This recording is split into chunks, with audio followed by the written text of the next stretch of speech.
À Bordeaux, c'est pas un secret, la concurrence est rude, que ce soit du côté des Chartrons ou vers Euratlantique. Et sur Google, c'est simple. Si on n'est pas en première page, c'est comme si on n'existait pas. Du coup, la vraie question, c'est pas est-ce qu'il faut faire quelque chose, mais plutôt avec qui on va le faire. Alors voilà, le dilemme. On a besoin d'un coup de pouce pour sa visibilité, c'est clair, mais on se tourne vers qui? D'un côté, on a l'agence, on va dire la forteresse, avec ses équipes, ses process bien rodés, et de l'autre, le freelance, super agile, super proche de son client. Allez, on décortique ça ensemble. Alors attention, ce n'est pas juste une histoire de taille, pas du tout. On parle de deux philosophies complètement différentes. D'un côté, l'agence, c'est la structure, c'est la force de frappe, la sécurité d'une équipe qui est toujours là. De l'autre, le freelance, lui, sa carte maîtresse, c'est l'agilité. C'est sa capacité à changer de cap très vite et ce contact ultra direct.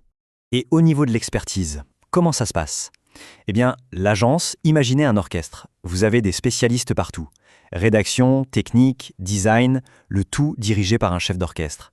C'est parfait pour les projets complexes, qui touchent à tout. Le freelance, lui, c'est le soliste virtuose. Il est hyper spécialisé dans son domaine, que ce soit la technique pure ou le contenu.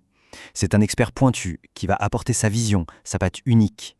Maintenant, la question qui fâche, le budget.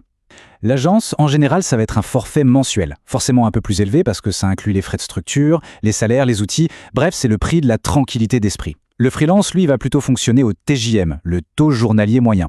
Et comme il a moins de charges, son tarif est souvent plus compétitif. Mais attention, le plus important, ce n'est pas le coût, c'est le retour sur investissement. Alors concrètement, dans quel cas choisir l'un ou l'autre? Eh bien pour un gros projet, un site e-commerce avec plein de produits, une PME qui a besoin de volume, de puissance, là l'agence c'est souvent le choix logique. Par contre, pour une TPE, pour un site vitrine ou pour une mission coup de poing très ciblée, là l'agilité et l'expertise pointue du freelance, ça peut vraiment faire toute la différence.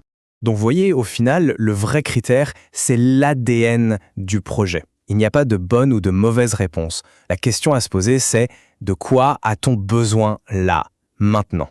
De puissance et de sécurité? Alors c'est l'agence. De flexibilité, de réactivité et d'un expert vraiment pointu sur un sujet? Alors c'est le freelance.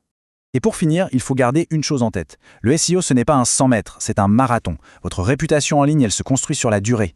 Alors, le choix de votre partenaire dans cette course, que ce soit une agence ou un freelance, ce n'est pas juste une petite décision technique. C'est peut-être l'une des décisions les plus stratégiques pour votre croissance future.